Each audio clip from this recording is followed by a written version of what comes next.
Skylar, they, she from Missouri. It sounds like you want to talk about the connection between the desire to have religious or supernatural discussion with others and the loss of a community or loss of camaraderie with others. Can you tell us a bit more about this topic? Yes. So I have noticed in my time that the more I try to seek answers from other people about their beliefs, the further away they move from me, to the point that I've just really lost a lot of connections in my life. The problem that I'm facing right now is we are in a very volatile state in our world, and I'm very afraid of the things that I'm seeing. And I feel like the best way forward is for everyone to find answers, both within themselves and with others. And those answers do not have to be my answers. I am absolutely okay with someone completely disagreeing with everything that I believe if I feel like what they have come to a conclusion of is safe and is logically founded. Because when I have interacted with people that have not come to a logical conclusion, what I have noticed is they are more vulnerable to manipulation by others.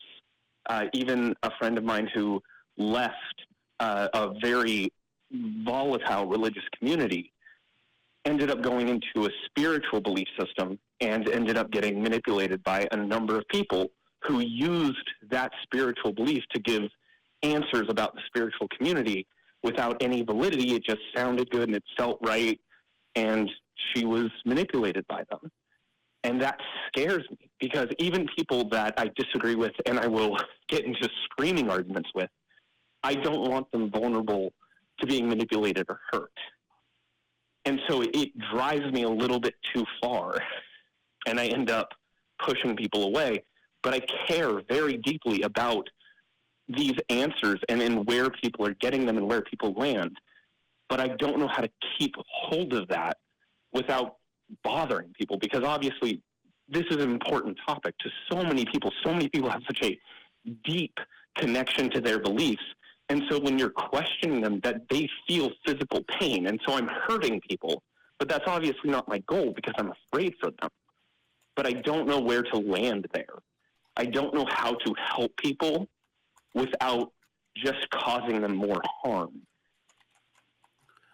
Well, yeah, I think you've got to kind of meet people where they are in some ways and pick your battles a little bit, because yes, it is important that people believe things for good reasons, and as you've seen, as you've said, people believing things for bad reasons and being susceptible to manipulation because of bad beliefs causes literal harm. But you have to, I think, come at it from how much of yourself are you willing to put into this, and don't pour from an empty cup. Look after yourself a little bit. Sometimes these connections are worth keeping, even if there is some friction. I have friends who I have disagreements with on important subjects, family members as well. And while I could go to war with them about those things, and I can argue with them if I wanted to, and I would prefer them to eschew those bad beliefs, I kind of treasure the connection a little bit more. And if they want to have those conversations, I will, in a gentle way. But there are bigger fish to fry. There are more apt targets for that kind of need to correct and to inform and to educate. So, I mean, not to sort of try and bring you into the fold, but maybe you could try doing a bit of activism, or coming to the Discord, or volunteering for not necessarily us, but an organization like us. So you can take that need to sort of show people better ways of thinking and direct it at people who, even if you piss them off, it's not going to hurt you directly. You sort of see where I'm coming from? I absolutely do. I desperately want to get into activism. Right now it's a financial restriction where I have to be at work as often as I can. But I'm hoping here in the next year and a half, I'll be able to really devote myself to activism, because I definitely want to see some major changes in our world. Commendable. Yep. Yeah. And I tend to agree kind of with the above comments. There are definitely some religious people and some spiritual people that I agree more with and get along better with because they are actively supporting minority communities and they're supporting humanist causes. And so while we might not agree on religious aspects, they're still doing a lot of things like you were saying, people that are being safe and having good contributions to our society. I do think it's worth keeping those relationships, and oftentimes, um, like the atheism versus religion, while it's an important discussion to have, there are times to not have that discussion and favor the relationship. And I think kind of at the end of the day, that isn't often the most important topic of discussion. Like the most important thing, kind of what we're all saying here and kind of what we're trying to get out of this organization is having people that are acting in like kind of with the cause of humanism and seeing a better world for us and for future generations and for people all over the world, helping out minority communities, making sure that we're um, engaging in those ways. So while we use this conversation as a tool to meet those goals. It's one way to do that, and I do think it's important to, like you're saying, help people not get scammed. And I think that's where we're all coming from. Is that if we can encourage logical thinking and reduce people believing in things that are demonstrably not true, then hopefully they will be less likely to be scammed in the future. But I would agree. I think that the priority is the safety aspect, the humanistic aspect, and then kind of the more religion versus non-religion discussion is kind of a vehicle that we use, but is kind of a secondary goal and all of that. So I think we all three of us, I think, are in agreement and want the same things. I believe so as well. Do you? I've experienced something several times recently, and I don't know how to move forward with some of these individuals. I'm trying not to push them, and I try very, very hard. Two major things. One, I try not to address these concerns when people are in a vulnerable state of mind. So I've had friends that are losing people or have lost animals or friends and they're grieving, and I'm like, yeah, this is not an appropriate time. I'm not going to address this because obviously their faith is what's giving them strength right now. Tearing that up is just going to hurt them. There's no reason to do that. If they derive strength from it, that's great. But then I've also encountered individuals that literally have told me that because they found God, they finally have something worthy, because according to them, there is nothing of value and nothing worthy or worthwhile about them except for what God provides to them. And that's a scary situation, and those are people that need like a professional counselor or a therapist, because there's definitely some depth there with people um, that don't feel security in themselves and like might have a more clinical condition contributing to that. So that's a case where like you have to be very gentle about it, but make sure that those people are safe um, and get them kind of the resources that they need, because like if that is the case where religion is the only thing making them like feel worthy, that that tells me that there's some other red flag things that need to be investigated a bit more. So I would gently, try to recommend them getting some counseling or getting some help. I know it can be hard to have those conversations, framing it in ways that like it's good for everybody to get that kind of help. Like I think everybody, whether or not you have a clinical condition, could benefit from counseling. Mm. Um, but I think even if they're not able to get into a resource like that, just making sure that they're safe, um, that they have the things that they need, that they have like a safe space, like those things that you can do, and emergency services if it comes to that kind of thing. But that's definitely a those statements are more concerning. Um, so hopefully hopefully they can get access. One last point, if it's okay, that I kind of wanted to touch on. I don't know if this is something either of you have experienced. I don't have high self-esteem, but I do credit two traits to myself that I highly value. One is I have a very curious mind that constantly drives me to learn and acquire more knowledge. And the second is I recognize that I myself am not intelligent. I'm not an incredibly smart, intelligent individual. And so that always keeps me humble in the way that I'm always going to say, you're providing me information I don't know anything about. I need to do more research before I am willing to step in this area. And I am very grateful that I have those two traits.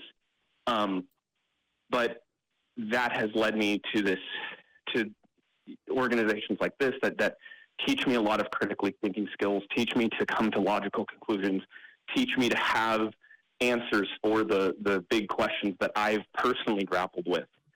And I've tried to have conversations with people at times, and I try to always ensure that they are comfortable having these conversations. I do recognize it's a very vulnerable state.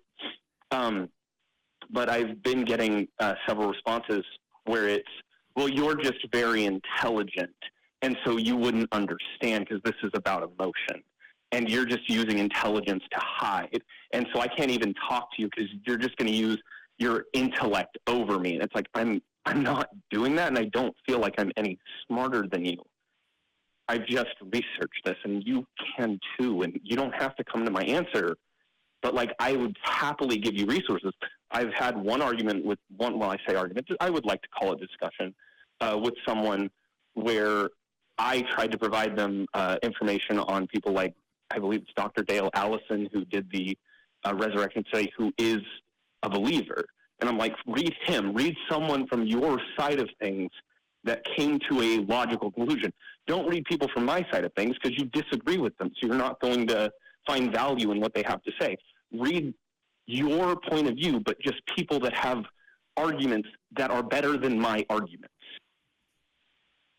Yeah, it is an issue. A lot of people get very riled up when you try and give proof against their belief, and it might be that you're going to have to change tack and try and meet them on their with their emotions and acknowledge that the emotional side of their belief is valid for them. It doesn't really matter if a person's emotional state comes from an irrational or illogical or unprovable source. Feelings are feelings, and they are intrinsically valid. And the problem with religion is that people make it a core part of who they are. So what you're maybe they're perceiving when you're saying, here is a bunch of evidence that what you believe is wrong. What you're saying is, here is a bunch of evidence that you are wrong, that you, the person, are wrong. And it is very difficult to try to come at these conversations without it feeling like a personal attack. And the best way that I've seen it, and I don't know whether Ben's got better examples, is the sort of the epistemological approach, where it's like, so what do you believe? Why do you believe that? And why do you think that that's a good reason to believe that? Why do you feel that's a good reason?